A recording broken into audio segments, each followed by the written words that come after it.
Bismillahirrahmanirrahim. Assalamualaikum warahmatullahi wabarakatuh.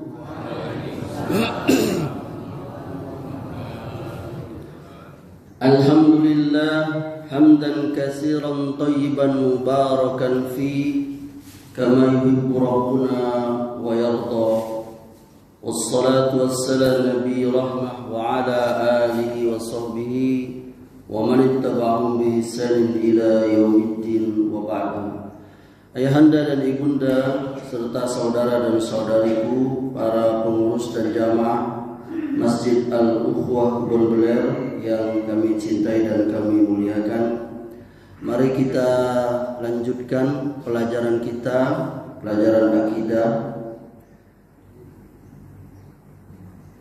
Pada kesempatan subuh kali ini, judul atau tema atau bab yang akan kita sampaikan yakni dengan judul pernyataan tentang syariat, thariqat, hakikat dan ma'rifat. Di dalam dunia Islam ada satu pemahaman atau kelompok dan semacamnya yang kita kenal dengan pelajarannya yakni tasawuf. Dengan orang yang meyakini dan mengamalkan pelajaran itu biasa disebut dengan sufi. Ada bab khusus yang bisa kita ketahui berasal dari apa istilah atau penamaan tasawuf sufi itu. Dan di antara mereka sendiri terjadi perbedaan pendapat apa makna sebenarnya tasawuf atau sufi itu, baik itu secara etimologi ataupun secara terminologi.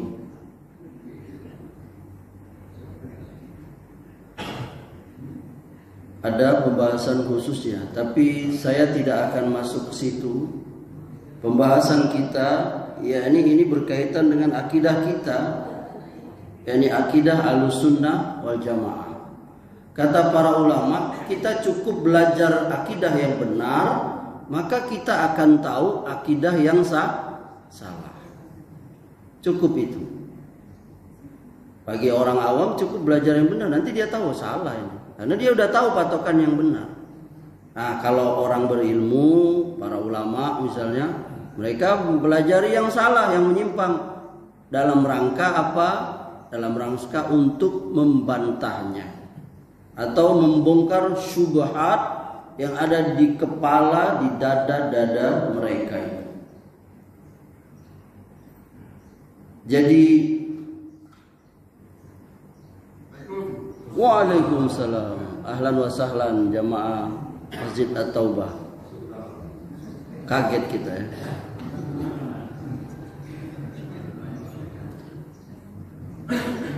Ya, kita lanjutkan. Jadi di kalangan mereka wabil khusus yang kelompok yang terlalu jauh, dalam bahasanya ekstrim, ada pemahaman dan pembelajaran yang kita kenal dengan syariat, thariqat, hakikat, ma'rifat. Orang-orang sufi memang mereka masih yakni tetap menggeluti ilmu. Mereka mempelajari ilmu. Akan tetapi sebagian mereka memberi nama ilmu yang mereka pelajari itu ilmu batin. Nah, ini agak berat ini. Kenapa ibunda? Batin saya lagi terganggu, Ustaz. Wah, iya kan? Agak berat itu kan? Karena dia sesuatu yang abstrak, sesuatu yang tidak terlihat, batin. Ya. Dan mereka menyebut kita yang kita pelajari ini itu baru ilmu apa? Zahir. Oh, kamu baru belajar ilmu zahir. Kami sudah belajar apa? Batinnya, isinya. Kau Amri baru belajar apa? Kulit. Oh, paham sampai sini? Ngerti gak? Bisa ya? Bisa gak? Itu kajiannya agak berat kok. Bentar lagi saya terbang kok.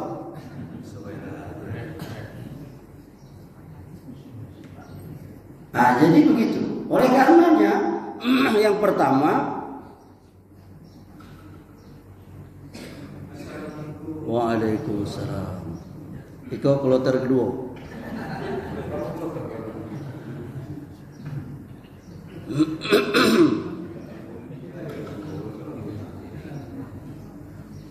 Nah, sebenarnya istilah-istilah itu memang ada di dalam agama kita. Syariat itu maknanya adalah aturan, undang-undang. Kita sholat subuh di masjid, kita sholat subuh 2 rakaat, kita membaca Al-Fatihah, ada ruku, sujud. Itu namanya syariat, aturan, undang-undang. Kemudian ibunda dari rumah berwudu, jalan ke masjid, sholat tahiyatul masjid, sholat tuhur, sholat wudu, dan seterusnya dan sebagainya. Itu namanya thariqat. Tahu thariqat? Thariqat itu artinya pelaksanaan, pengamalan, dikerjakan. Itu namanya tarekat. Mereka menyebutnya tarekat. Orang-orang sufi menyebutnya apa? Tarekat. Ya, tarekat ya.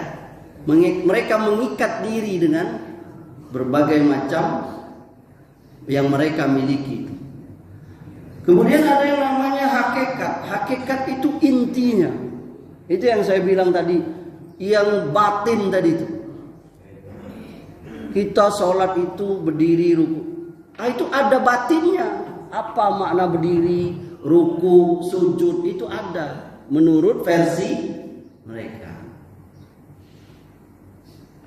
Dan ada yang namanya paling puncak itu makrifat.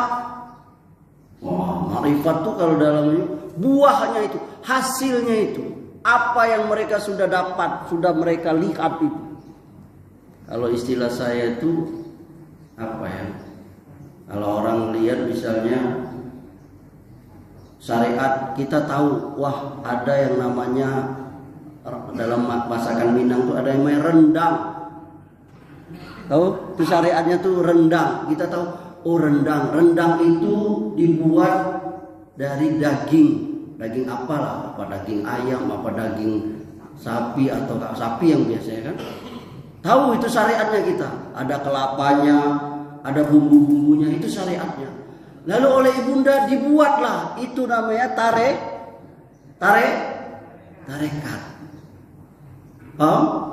Maka jadilah dia itu berupa itu yang namanya disebut hakikat. Jadi itu rendang itu tercium baunya, tapi belum dimakan, belum terasa. Nah, sudah dimakan lah, dikunyah, bahkan ditelan. Itulah yang namanya hakikat.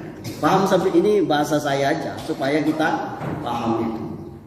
Tetapi mereka ini orang-orang seperti ini, yang mereka maksud syariat, hakikat, thariqat, makrifat itu, yakni mereka membagi manusia itu dalam keadaan itu. Pelajaran bagi mereka itu, orang-orang yang seperti kita ini, yang bolak-balik sholat apa, itu baru syariat. Karena menurut keyakinan mereka, orang yang sudah hakikat, apalagi makrifat, tidak lagi butuh yang namanya syariat. Paham sampai sini ya? Jadi akhirnya mereka pun tidak sholat. Karena mereka menganggap mereka sudah sampai. Kalau istilah sekolah tuh, mereka tidak TK lagi, tapi mereka sudah kuliah. Kamu baru SD, baru belajar baca. Nanti saya bahas yang kedua, tiga, empat itu. Kau itu baru syariat kau tuh beri sholat. Mamang nih udah tidak sholat, Mam. Wah, aku sholat, aku langsung ke Mekah. Nah itu, jadi seperti itu mereka memahaminya itu. Jadi sehingga istilah ini syariat tarekat makrifat yang mereka maksud itu bukannya kita maksud. Itu sebenarnya membatalkan Islam. Karena mereka menganggap ada orang yang bisa lepas dari yang namanya sub-sub atau rincian-rincian ibadah dalam Islam itu. Padahal di dalam agama kita itu Nabi kita saja, Nabi yang mulia Muhammad sallallahu alaihi wasallam saja, orang yang sudah dijamin ampunan, liyaghfirallahu ma taqaddama min zambi. Ya, ini di akhir surah Al-Fatih. Allah mengatakan dosamu Muhammad yang sudah lalu, bahkan dosamu yang akan datang sudah aku ampuni. Itu bengkak kaki beliau sholat malam. Masih sholat Nabi itu. Bahkan mengajak kita solu waktu beliau meninggal. Itu. Tapi mereka menganggap, sebagian mereka bahkan tokoh-tokoh mereka itu tidak sholat lagi. Ini berarti dia menganggap ada orang yang bisa lepas dari syariat Islam. Oleh karenanya, yang kedua, kita harus paham tidak ada syariat atau jalan tarekat yang wajib kita ikuti melainkan jalan atau tarekat Nabi Sallallahu Alaihi Wasallam. Tidak ada hakikat yang wajib kita ikuti melainkan hakikat dari Nabi Sallallahu Alaihi Wasallam. Tidak ada ma'rifat kecuali ma'rifat yang apa? Yang dilakukan oleh Nabi Sallallahu Alaihi Wasallam. Barang siapa yang belum membenarkan apa yang beliau kabarkan, perintahkan, atau tidak konsekuen dalam mentaati yang beliau kerjakan, baik itu dengan amalan batin atau amalan zohir, lahir yang dilakukan tubuh, maka dia belum jadi muslim. Ini menurut kita. Walaupun pengakuannya aku sudah bersih, aku sudah makrifat, tapi dia tidak sholat. Karena kita ajaran Ahlus Sunnah wal Jamaah, iman itu terempat. Diyakini dengan ada tiga. Iman itu diyakini di dalam hati, diucapkan dengan apa? Lisan, diamalkan dengan apa? Perbuatan. Enggak cukup dengan hati saja. Saya sudah beriman, saya sudah ini, tapi ternyata dia tidak sholat. Walaupun menurut dugaannya, sangkaannya, ya dia sudah sampai makom yang tinggi dari makrifat itu. Nah, kita nyambung dengan bab yang sebelumnya itu, sebelum yang bulan yang lalu. Ya, ini tentang orang-orang yang memiliki karomah, ngaku-ngaku punya karomah itu. Barang siapa yang punya anggapan bahwa orang yang berbuat hal-hal yang aneh atau berlebih-lebihan dalam beribadah itu wali Allah, padahal dia gak ikut Nabi SAW, baik dalam ucapan perbuatan, maka orang itu sesat. Bagaimana kita mau mengikut orang tidak sholat? Sesat itu. Karena yang benar itu ikut Nabi, yakni melaksanakan ibadah sholat. Oleh karenanya seorang ulama yang bernama Yunus bin Abdil A'la As-Sadafi, wafat tahun 264 Hijriah rahimahullah, dia pernah berkata, aku pernah berkata kepada Al-Imam Syafi'i, aku mendengar sahabat kita Al-Lais bin Sa'ad, seorang tabi'in ya, berkata, kalau kita lihat seseorang bisa jalan di atas air, pandai dah tuh orang jalan di atas air, pandai dah ya, pandai itu, saya juga pacai. tapi di atas kapal feri. Jangan kita langsung anggap dia wali Allah sebelum kita timbang apa yang dia lakukan, perkatakan, yakini dengan Quran dan Sunnah.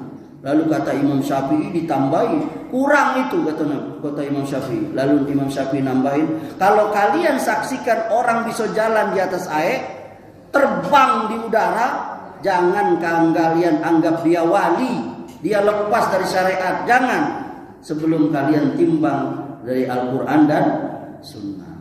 Bagus sekali ini, ada seorang penyair, dia buat syair itu.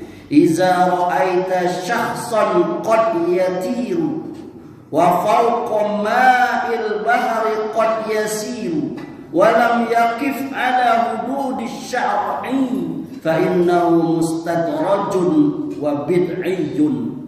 Kalau engkau melihat seseorang bisa terbang dan berjalan di atas air lautan, tetapi dia melanggar batas-batas syariat, maka dia adalah orang yang ditunda siksaan oleh Allah, dan dia adalah pelaku bid'ah. Ini di kitab Manhaj Imam Syafi'i fi Isbatil Aqidah. Yang keempat. Nah, jadi sebagian mereka itu ibunda, ada yang sebagian ya, ada yang beribadah itu metodenya itu menyepi. Nah, orang-orang seperti ini suka nyepi. Kalau istilah mereka itu meditasi kalau gini ya. Dan mereka meninggalkan sholat Jumat. Perhatikan, tidak sholat Jumat dan tidak sholat jamaah. Hah? Nah, ini mereka sesat ini. Tidak sholat Jumat. Mereka menganggap itu baik. Dan itu terpaktri dalam diri mereka itu. Apa kata Nabi?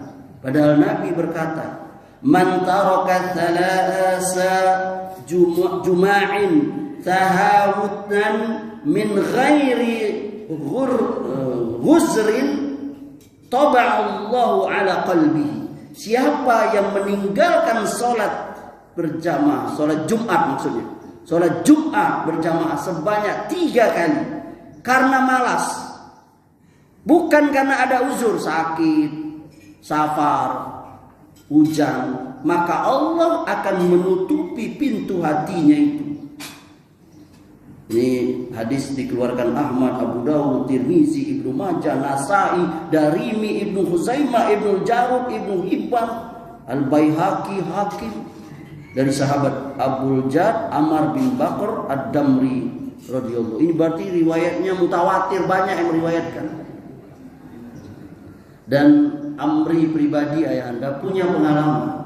Saya ini waktu masih kece dulu, waktu masih remaja dulu, itu kalau saya nggak ingat sekitar tahun 95, masih belajar di Jakarta. Saya itu dulu suka belajar agama tuh dengan siapa saja. Aliran apa saya pernah saya ikuti, sebutlah. Sama yang katanya ulama saya datangi, dari profesor, doktor sampai yang katanya bisa terbang dari. Saya datangi, ingin tahunya. Kalau istilah anak sekarang tuh kepo. Apa? Kepo. Jadi saya pernah itu. Tahun 95 itu saya di Jakarta itu saya berkunjung ke perguruan, kalau sebutan itu ahli hikmah. Ahli hikmah.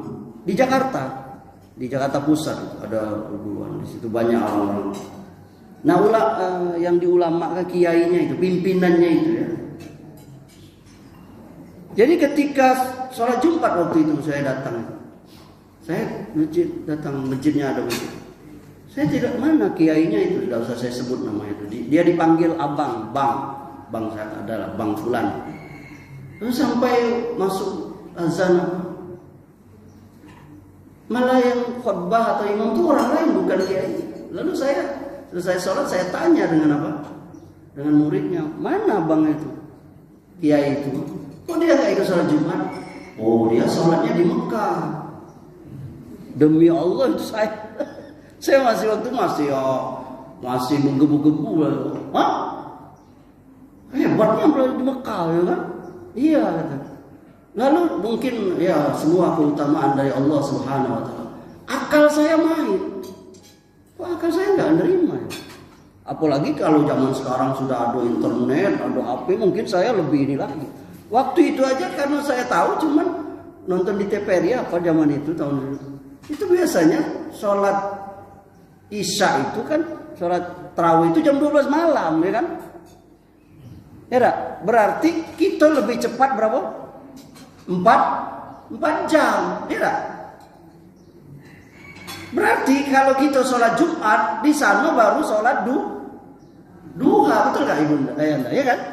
Kita sholat Jumat kan lah. Berarti kiai kau tuh sholat apa sih? Saya ajak dia untuk apa? Berpikir, membongkar apa namanya akalnya itu yang sakit itu. Menurut dia saya yang sakit. Karena saya suka sekali berdebat dengan orang seperti itu. Di Palembang itu mungkin mau dikeroyok juga pernah saya melawan orang tarik. Sampai saya pernah berdebat dengan mereka. Mereka bilang gelas di depan kami ini Allah, bayangkan. Saya bilang kholas, selesai, tidak usah lagi debat. Ini saya berdebat dengan orang kalau bahasa Bengkulu kurang seon ini. Kurang sekali. Masuk ini dibilang Allah. Wah ini ilmunya saya nggak sampai saya nyerah. Saya bilang udah nggak usah. Jadi kamu nggak usah lagi salah berdebat seperti itu. Itu tadi tuh karena dia menganggap bahwa kita ini baru syariat. Sementara mereka udah makan rendang itu, udah cium bau rendang tuh. Kita baru merabu-rabu apa rendang tuh. Oh gawat dah tuh. Gawat, kita belum makan rendang kata mereka itu. Berarti menyimpang mereka ini, ya. Yang kelima, yang terakhir. Tapi mereka ini punya dalil juga rupanya. Jadi ternyata orang-orang ahlu bid'ah atau orang-orang sesat itu mereka punya dalil itu. Mereka punya dalil bahkan dari Quran juga. Kalau saya nanti ada pembahasan firqah-firqah macam-macam, itu mereka tuh membangun pemahaman mereka tuh pakai dalil juga. Ada dalilnya juga. Walaupun para ulama itu saya bilang tadi mereka mempelajari lalu membantahnya, salah kau pakai dalil itu. Mereka orang-orang tarekat yang membagi manusia jadi syariat, tarekat, hakikat, ma'rifat sehingga ada yang lepas dari ibadah itu, mereka pun punya dalil. Yang pertama, mereka berdalil dengan kisah Nabi Musa dan Khidir.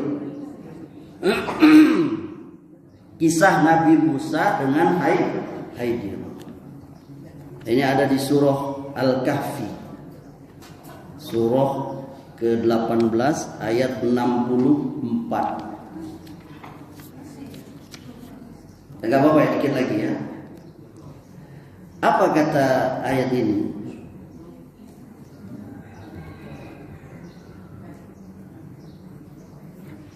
Ya. Qala zalika ma kunna nabghi fartadda ala atharihima qasasa. Musa berkata kepada muridnya itu.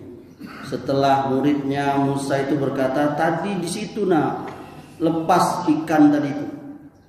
Ya, itu tempat yang kita cari kata Musa. Lalu keduanya balik, kan murid Musa itu belajar, nanti Ibu Anda bacalah lagi ke surah Kahfi ya. Lalu fawajada 'abdan min 'ibadina atainahu rahmatan min 'indina wa 'allamnahu min ladunna 'ilma. Lalu mereka berdua bertemu dengan seorang hamba dari hamba-hamba kami, yakni Khidir, yang telah kami beri rahmat kepadanya dari sisi kami, yang telah kami ajarkan ilmu kepadanya dari sisi kami. Lalu berkata Musa pada Khidir, bolehkah aku mengikutimu supaya engkau mengajarkan kepadaku ilmu yang benar yang telah diajarkan kepadamu itu. Ini kisah yakni Khidir tadi ya. Jadi mereka menganggap bolehnya orang yang meninggalkan petunjuk itu karena ikut ilmu laduninya Khidir. Jadi Khidir itu ayah anda dia tidak bersyariat Musa. Jadi mereka menganggap orang tokoh mereka itu atau mereka sendiri boleh tidak ikut syariat Nabi Muhammad karena mereka menganggap mereka dapat ilmu laduni seperti Khidir yang boleh lepas dari syariat Nabi Musa. Paham sampai sini? Jadi mereka keyakinannya seperti itu. Dibantah oleh para ulama. Kata para ulama, memang Khidir itu bukan ikut syariat Musa, karena Khidir punya syariat sendiri. Karena Musa itu dikirim untuk Bani Israel. Waktu Khidir berkata, kau ini Musa yang diutus untuk Bani Israel. Iya, aku mau belajar dengan kau, kata Musa. Kau tidak akan sanggup. Maka kita tahu kisahnya kan, Nabi Khidir bunuh anak kecil, bolongin kapal, apalagi itu membangun rumah yang mau rubuh, ya kan? Jadi mereka anggap ilmu itu boleh lepas dari syariat Nabi Muhammad seperti Khidir lepas syariat Musa. Padahal Khidir itu walaupun satu zaman, tapi syariatnya beda. Kemudian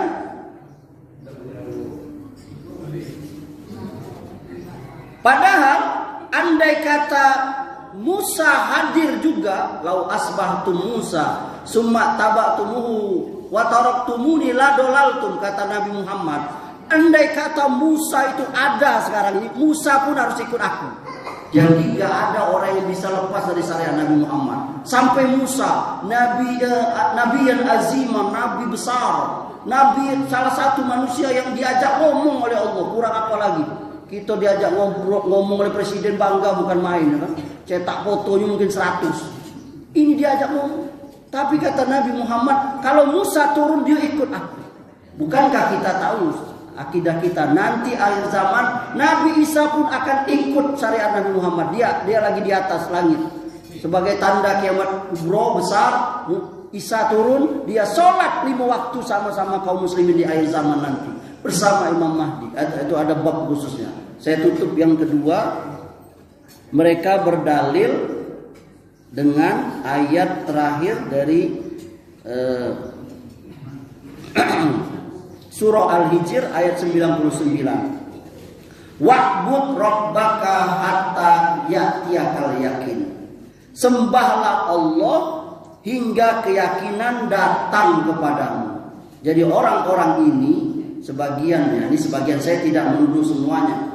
Penganut sufi ini berpahaman kalau Anda sudah sampai makom kedudukan yakin, maka ibadah tidak wajib bagi Anda. Ini ada di kitab Ittihafu As-Sada Az-Zubaidi jilid ke-8 halaman 278. Subhanallah. Jadi mereka meyakini ayat ini, siapa yang sudah sampai yakin, hakul yakin, tidak perlu lagi sholat. Ibunda sudah yakin? Ya. Ibunda sudah yakin tidak bahwa akhirat itu ada, Allah itu ada? Yakin?